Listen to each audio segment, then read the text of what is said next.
Good morning, Han Yang. Good morning, Mr. Eric. Mr. Eric, wow. I feel esteemed. Brad, good morning.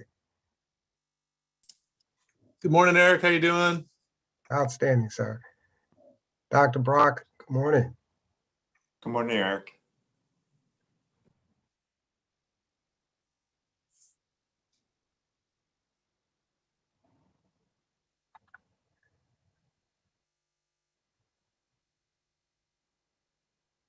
Morning, Steve. Good morning, Ramon. Good morning, Rakenya. Good morning, Eric. It's Ramon.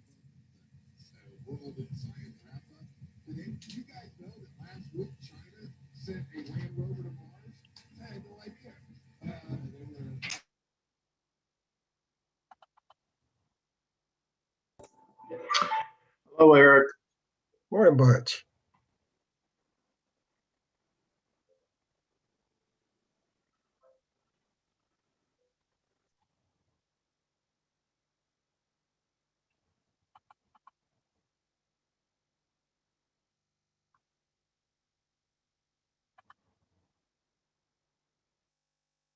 Morning, Brian. Alicia, morning. Good morning. Morning. Good morning. Well, I must say everyone is sounding very chipper this morning. Must be the nice weather. And that it's Friday. Rachel, good morning. Yeah, that seems to be a common theme. It's Friday. Good morning, Mr. Eric. Mr. Eric.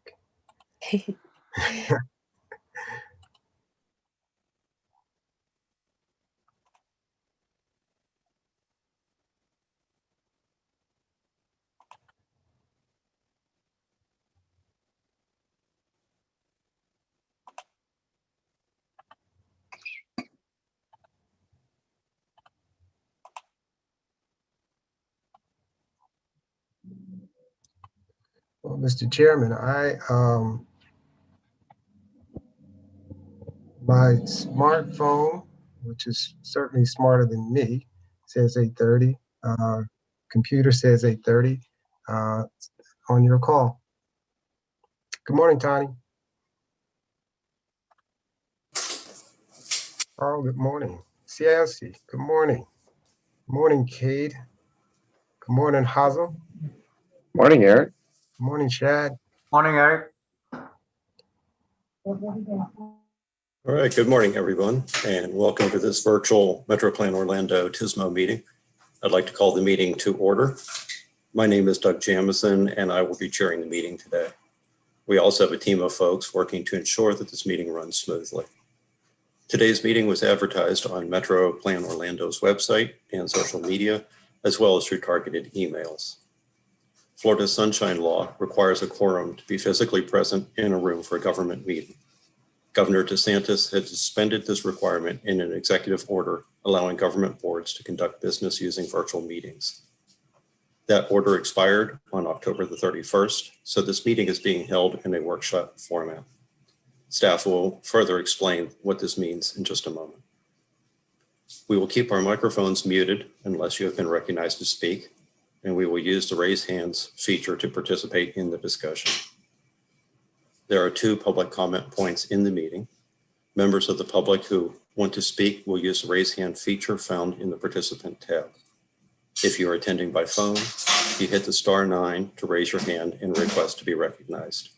When you are called, your microphone will be temporarily unmuted by staff, and we will ask you to state your name and contact information for the record.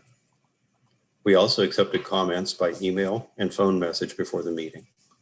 The guidelines for public comment are posted at metroplanorlando.org/virtual meetings.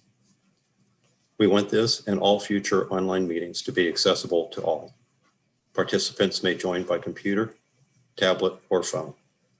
If you need accommodation to participate in the future, please contact MetroPlan Orlando.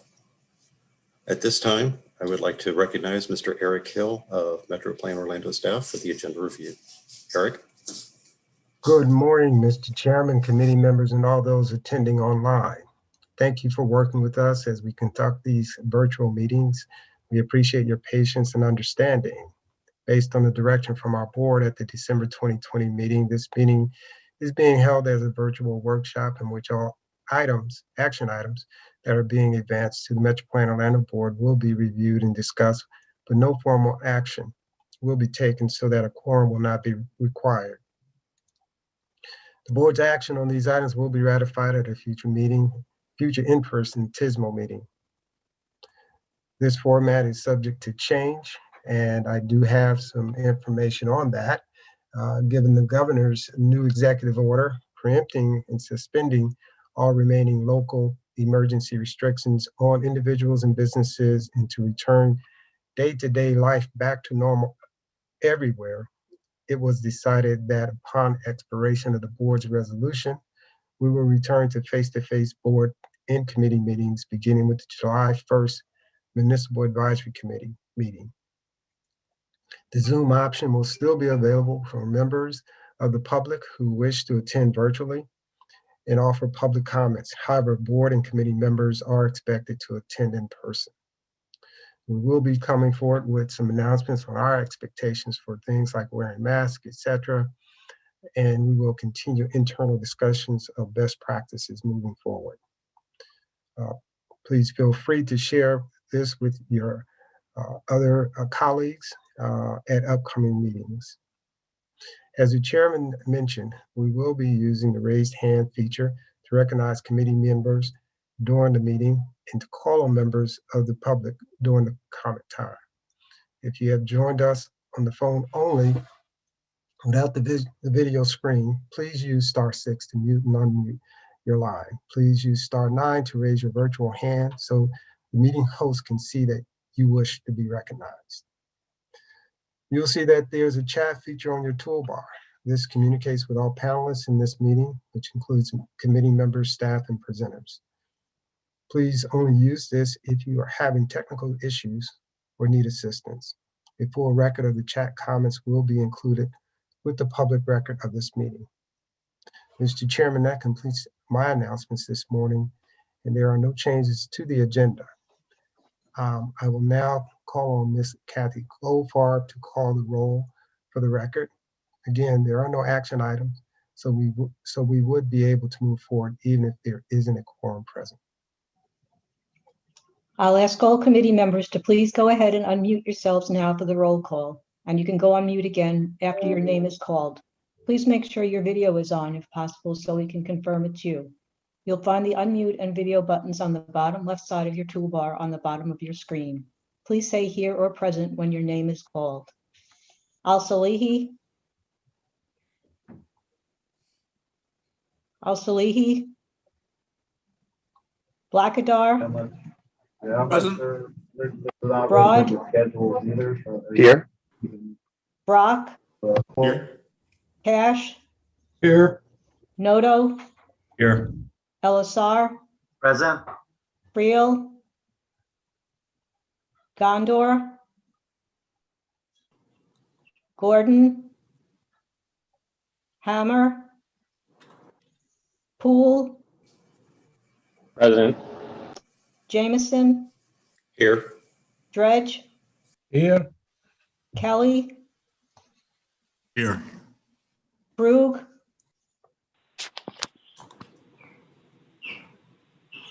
Olori? Here. Lee? Here. Margraf? Here. McDaniel? Muhason? Present. Pullham? Here. Sanders? Here. Giranella? Here. Centerens? Present. Smith? Shad? Sorry, forgot to unmute. Yes, present. Tobin? Tobin? Edie? Here. Walter? She cannot attend. I'm her alternate, Hong Lim. Okay, thank you. Weatherford? Wetzel? Present. That concludes the roll call. Bob Thank- Francis from Belle Isle. Okay, thank you. Thank you, Kathy. We will now hear public comment on what we normally call our action items, but in this format, these will be our items for review and discussion. If we have people who want to speak to any of these items, please raise your hand using the raise hand function found at the bottom of your screen or by pressing *9 on your phone keypad. When we call your name, the host will unmute your microphone. You will see a pop-up that says the host wants to unmute you. Accept the prompt to activate your microphone. We ask that you provide your name and address for the record, and please hold your comments to 2 minutes or less. Are there any comments at this time? We have not received any, Mr. Chairman. So I am not seeing any, and Eric, you're saying you've not received any in advance, correct? And we will move on to our items for review and discussion. Our first item are the meeting minutes from our April 23rd meeting, which are in tab 1 of your agenda packets. Are there any corrections or revisions that need to be brought to staff's attention? If so, please use raise hand.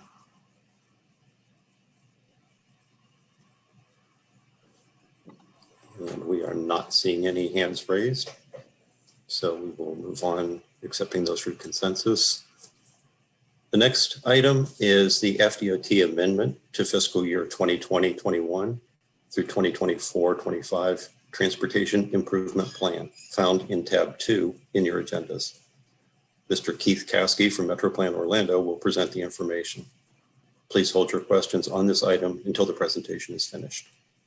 Mr. Caskey, please go ahead. Okay, good morning.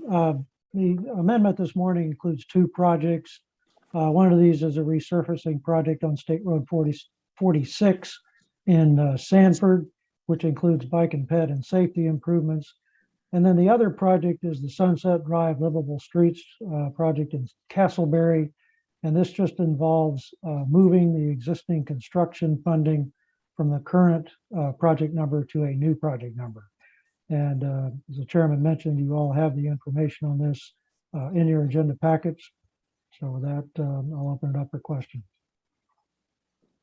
Do we have any questions? Please use raise hand.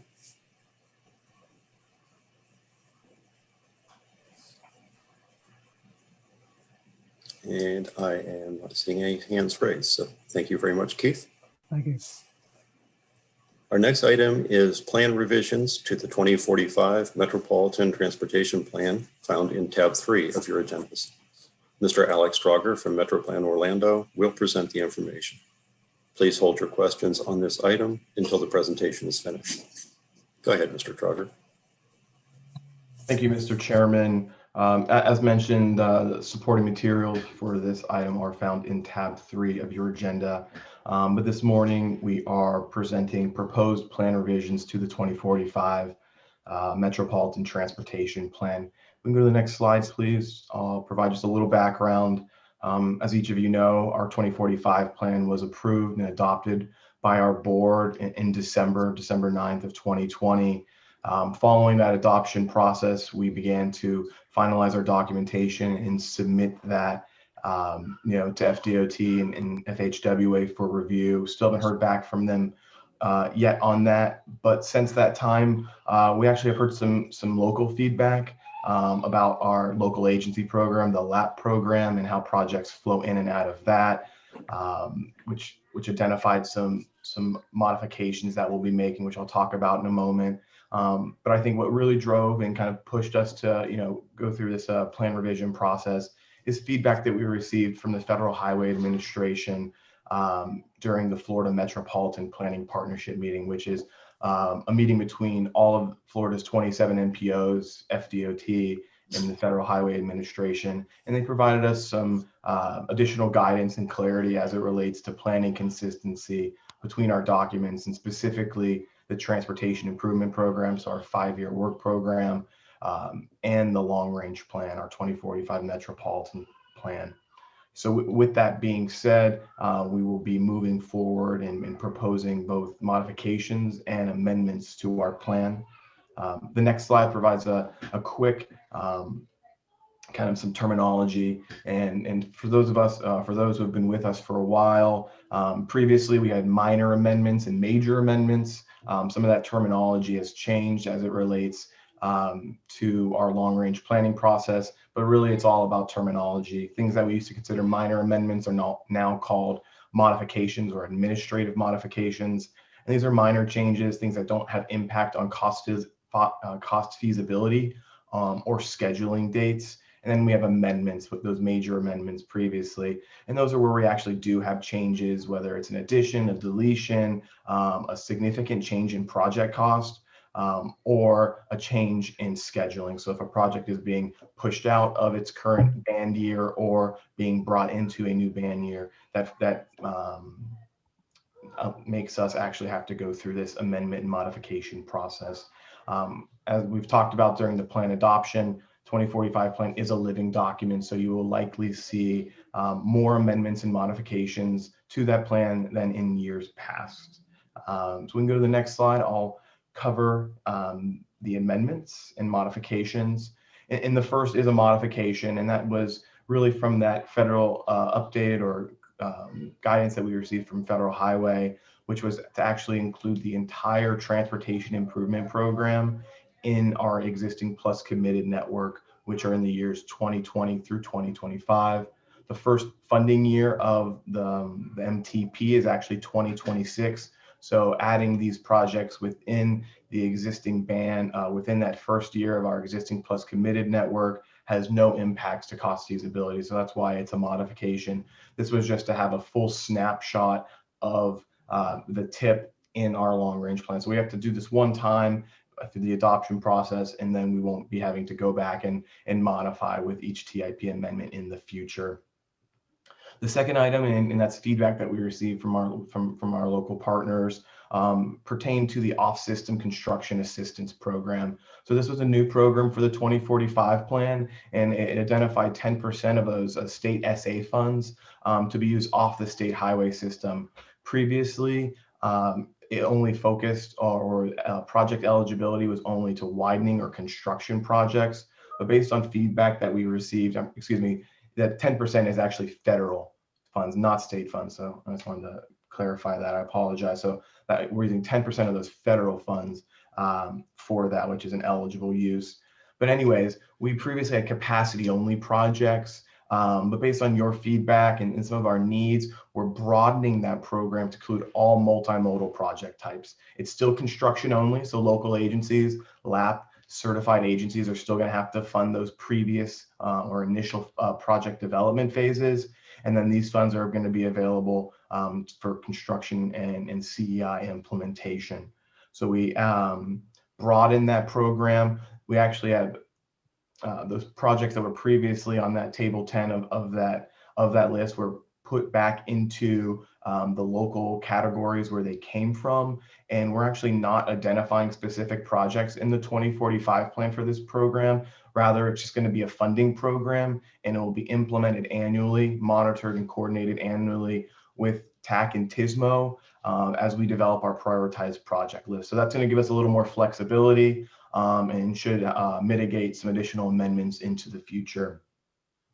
The third amendment or third item were other feedback that we received from our local partners. One was the Sandsburg Trail. City of Maitland has opted to use an alternative source or a non-federal or state funding source for that project. So we have removed it from the federally funded pedestrian and bicycle infrastructure list. Orange Boulevard, Seminole County project, similarly a non-federal or state source for implementation. So we removed that project from our complete streets table.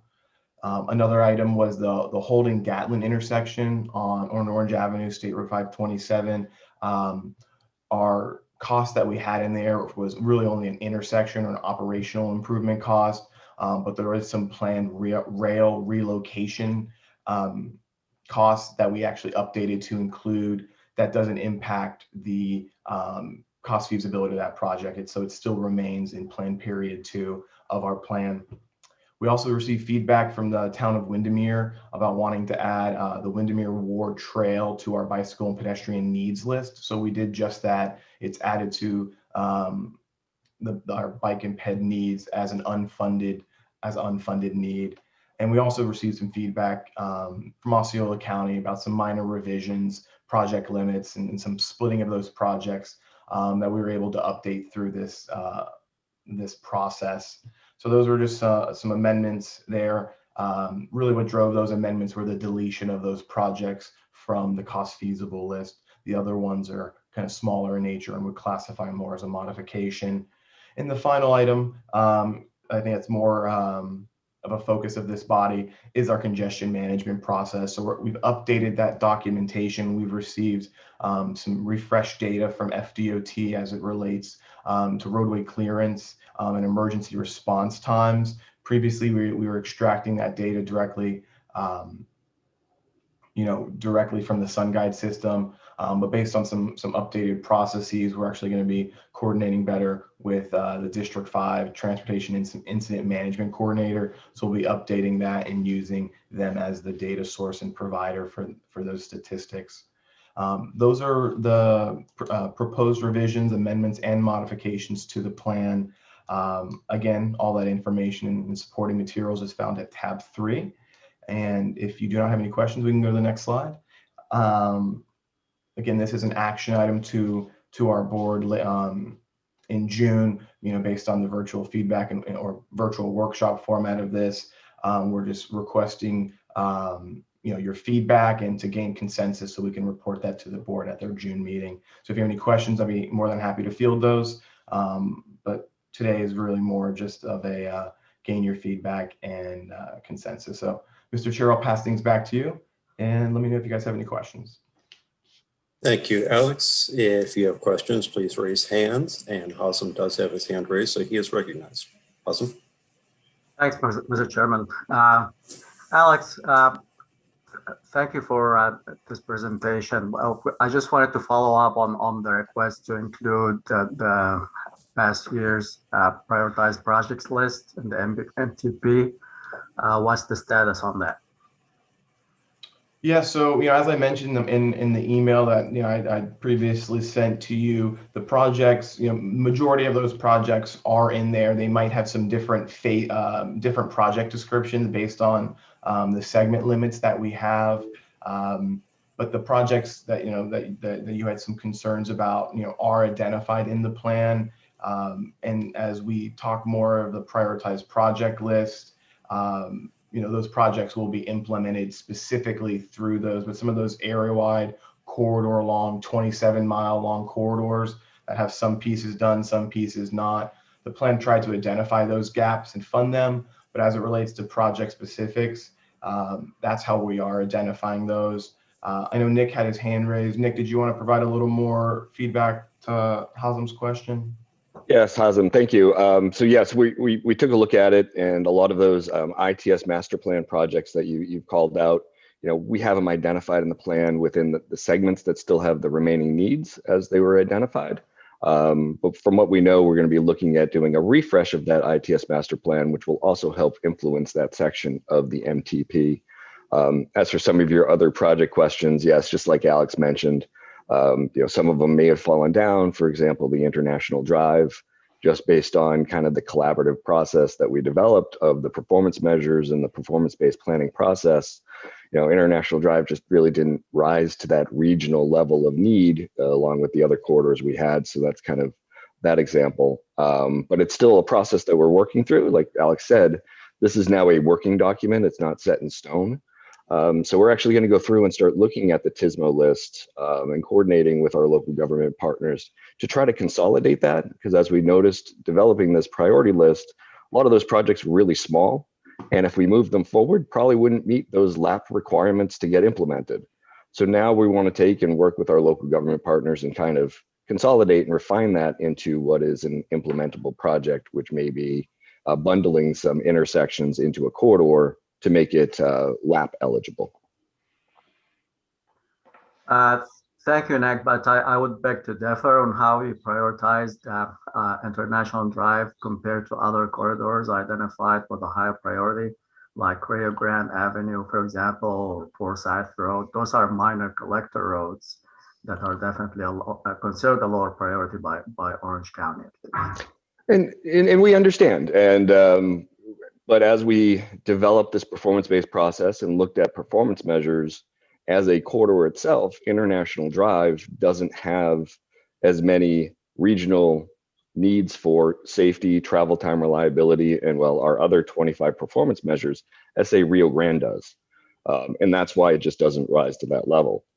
I think as an offering over the next year, what we should possibly start doing is looking at our lists a little bit more as to say, which projects are really those regional needs and priorities that we're focusing on. It's not to say International Drive isn't a priority for the region, just in terms of in line for federal funding, it's much lower than other projects which have a greater need for federal funding. So we may have to, if that's a higher priority for the county, we may have to look at, is that a local priority to get implemented sooner than we can get the federal funds available to implement it?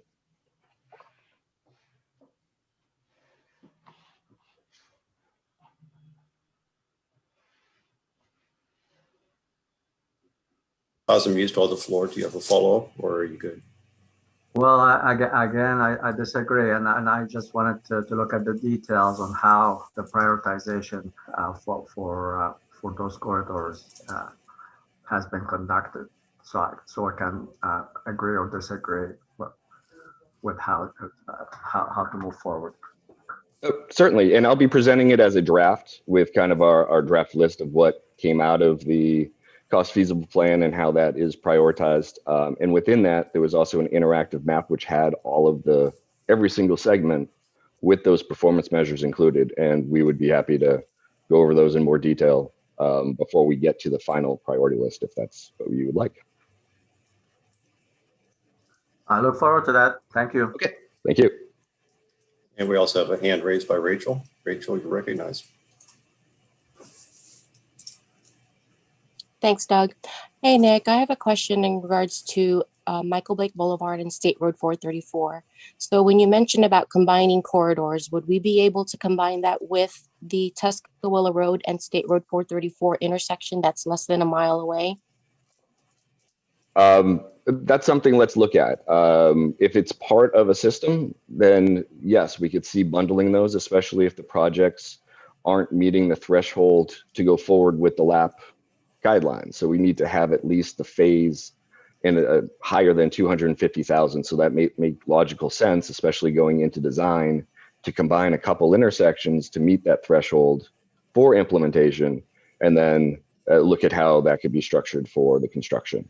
Still meeting those policies that we have under can't have more than 4 million for a TSMO project, and under complete streets and others, we can't fund more than 4 million for the construction. So we still are bound by those guidelines, but we're just trying to make it a little bit more seamless for the implementation. Understood. Thanks. We're in the process of LAP recertification, so. Excellent. Thank you. Thank you.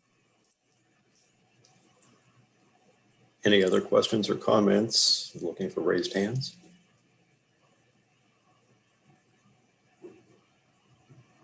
And Alex did mention we are looking at if we have a consensus recommendation to the board or if there are any issues we will raise to the board. So now's the time.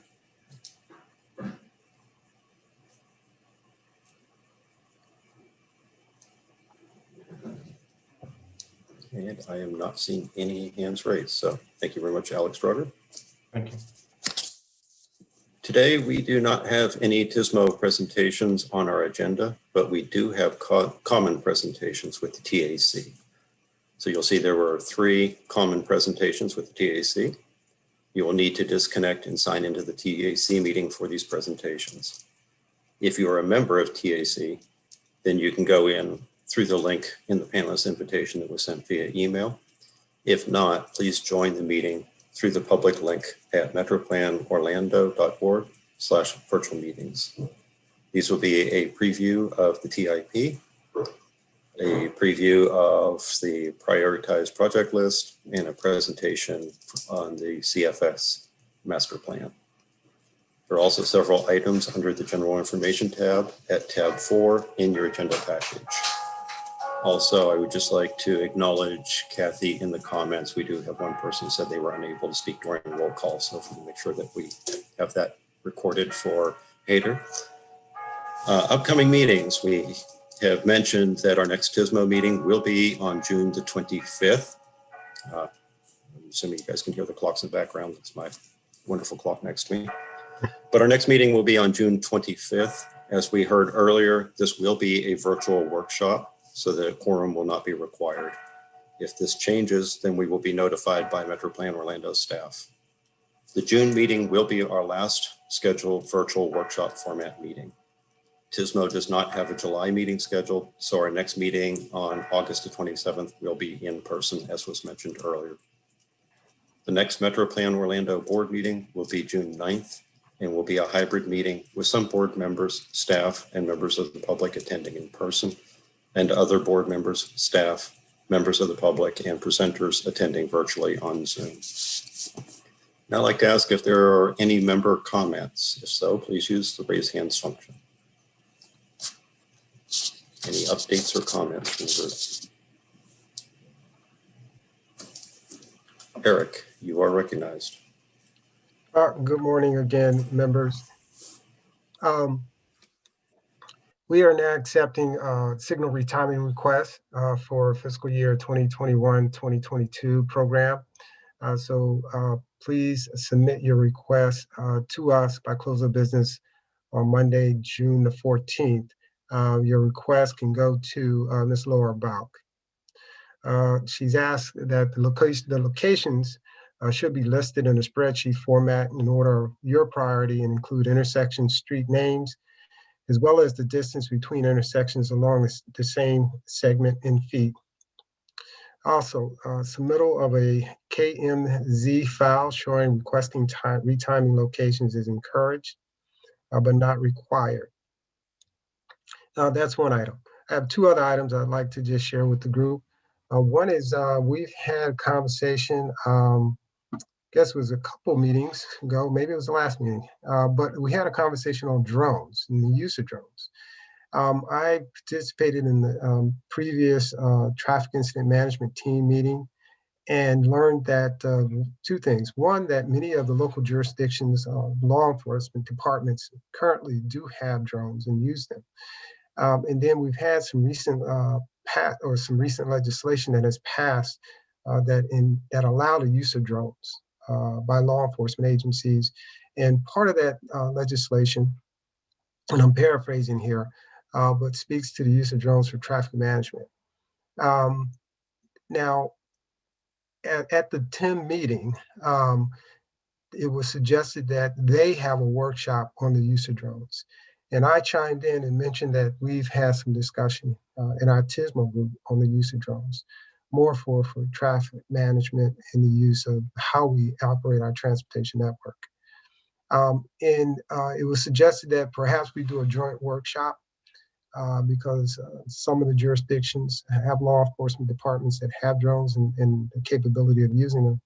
But the workshop would, in essence, identify an opportunity for us to leverage this resource between the two disciplines.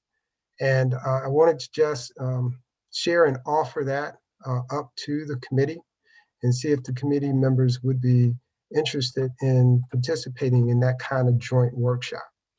And let me stop there and, Mr. Chairman, allow you to poll the committee for that. Any comments or thoughts before we do a raise hands? Anybody have questions or thoughts for Eric?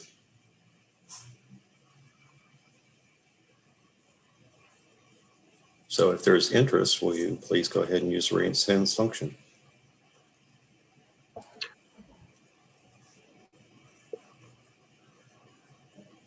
I see a few popping up.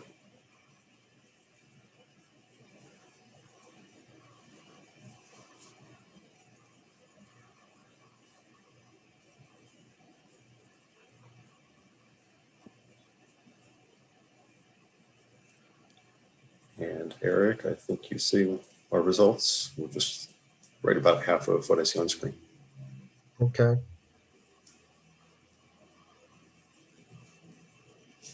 All right. So Okay. we will go ahead and work to see what we can bring forward in the future, since we do have some interest in the subject. Okay. Yeah, and the logistics have to be worked out with Cheryl Bradley. She is the coordinator of the TIM program. And I did share with her that I'd have to speak with the committee and see if there was interest with the committee. And since there's some interest, we'll go ahead and put something together and open it up to 10 members, TSMO members. And if you would like to participate, please do. And then the last item, we did send out information about the survey that we are conducting on how we can make improvements to our transportation network. And we've encouraged members to submit or respond to the survey. And if you haven't, please do. It's still open, and we welcome your response and input. And if you want to share with anyone in your family, if you're a member of a sorority, fraternity, associations, please refer your members to our website and to the survey. And that's all that I have, Mr. Chairman. We are still in member comments. So last call, if anybody has an update or a comment, please use raise hand.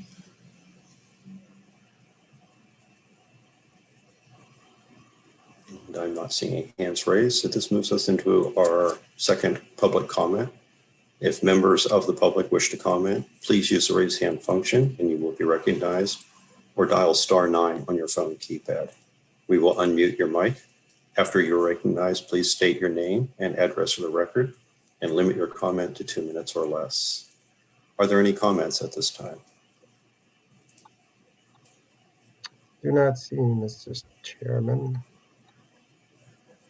I'm not seeing any either. Were there any written or phone comments submitted before the meeting? No, sir. All right. Well, I thank everybody for attending. We have some time between this and the TAC meeting for completion of that survey, so please go ahead and take advantage. At this time, with no further business, we stand adjourned. Thank you. Thank you, Mr. Chairman. Have a good weekend, everyone. Thank you, everyone.